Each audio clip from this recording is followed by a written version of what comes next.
Funguo za nyumba za bei nafuu kwa wakazi wa mtaa wa Mukuru hapa jijini Nairobi. Tunaungana naye mwanahabari wetu Elizabeth Atieno ambaye yuko mbashara katika mtaa huo kwa mengi zaidi. Elizabeth, ni yapi ambayo tunajua hadi kufikia sasa?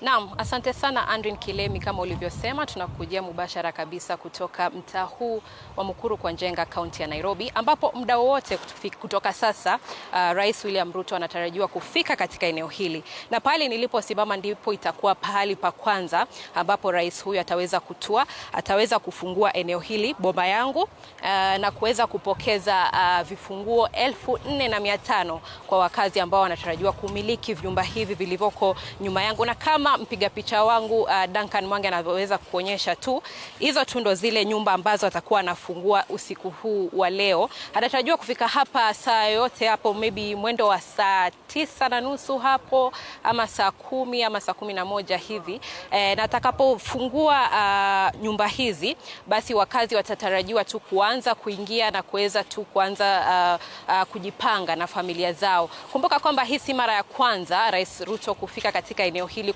ama kupokeza hizo vifunguo kwa wakazi hawa wa eneo hili la Mukuru kwa Njenga. Mwezi wa Mei pia rais huyo Ruto aliweza kufika katika eneo hili na aliweza kupokeza wakazi 1,080 baadhi tu ya vifunguo hivyo, na pia wakamiliki baadhi ya nyumba pahali ambapo tuliko katika eneo hili la Mukuru kwa Njenga. Na si wakazi wa Mukuru kwa Njenga pekee ndio wataweza kumiliki nyumba hizi. Tunao pia wakazi kutoka maeneo ya Mukuru kwa Ruben, tuko na eneo la Marijuini na pia eneo la Sepu. Ni vyema pia tueleze wakazi wetu kwamba mpango huu wa nyumba za bei nafuu uliweza kuzinduliwa hapo mwaka jana, na kufikia sasa nyumba 1,230 tayari zimeweza kujengwa, na nafasi za ajira 1,330 pia zimeweza kubuniwa kutokana na mpango huu. Vile vile tunao wanagenzi 5,300 ambao pia wameweza kupokea nafasi za ajira katika chini ya mpango huu wa nyumba za bei nafuu. Kwa hivyo kama nilivyosema, Rais Ruto atakuwa anafika hapa mwendo wote kutoka sasa,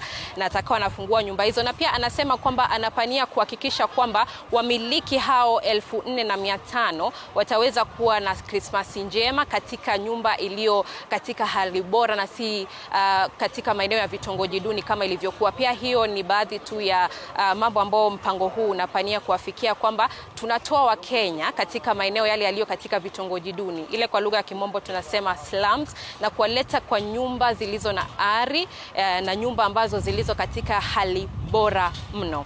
Kwa hivyo tutazidi kukita kambi hapa atakapofika, na pia tutakuwa na sherehe kidogo tu ile siku chache atakuwa anasherekea na watu wa eneo hili la Mukuru kwa Njenga tunapokuwa tunajitayarisha, ikiwa imekaribia tu siku kama 9 hivi kwa sherehe za Krismasi. Kwa hivyo pia tumeona pia kumeweza kuwekwa tu viandarua, kumeweza tu kupata zile decorations, kwa lugha ya Kimombo tunasema decorations, ili kuhakikisha kwamba wakazi wa hapa pia wanahisi kwamba na wanapata fursa ya kipekee kufanya sherehe hizo za mapema na Rais William Ruto. Tutazidi kupiga kambi hapa atakapofika. Tutakuwa tunakujia mubashara tena kwa mara ya pili, tuweze tu kupata maoni ya wakazi, wanahisi vipi kuweza kupata nyumba hizi zilizo katika njia bora mno. Na pia kama niweze sema tu, ni nyumba ambazo pia ukiangalia ile kodi ambazo zinatozwa ni hapo takriban 3,000 mpaka kati ya 3,000 na 7,000 pekee. Na pia ni pia ushuru ambao unatozwa kwa 1.5% kwa wale ambao walio na mapato. Kwa hivyo tutazidi kupiga kambi hapa. Naona shughuli zimezidi kunoga, watu wanataka kuendeleza na shughuli tu za kupanga wakati ambapo tunatarajia Rais William Ruto. Kwa hivyo tutaki kuchukua muda mrefu na kutatiza shughuli zao. Kwa hivyo hivi sasa niruhusu tu nikurudishe kwako studioni Andrin Kilemi. Asante sana Elizabeth Atieno, mwandishi wetu wa habari kutoka eneo hilo la Mukuru ambapo Wakati wowote kutoka sasa, Rais William Ruto anatarajiwa kufika hapo kwa shughuli hiyo nzima. Anasema tayari mapambo, hizo decorations zimeanza kuwekwa, hivyo basi tutakuwa tunasubiri na kuvuka mbashara pindi tu shughuli hiyo itakapoanza rasmi. Katika taarifa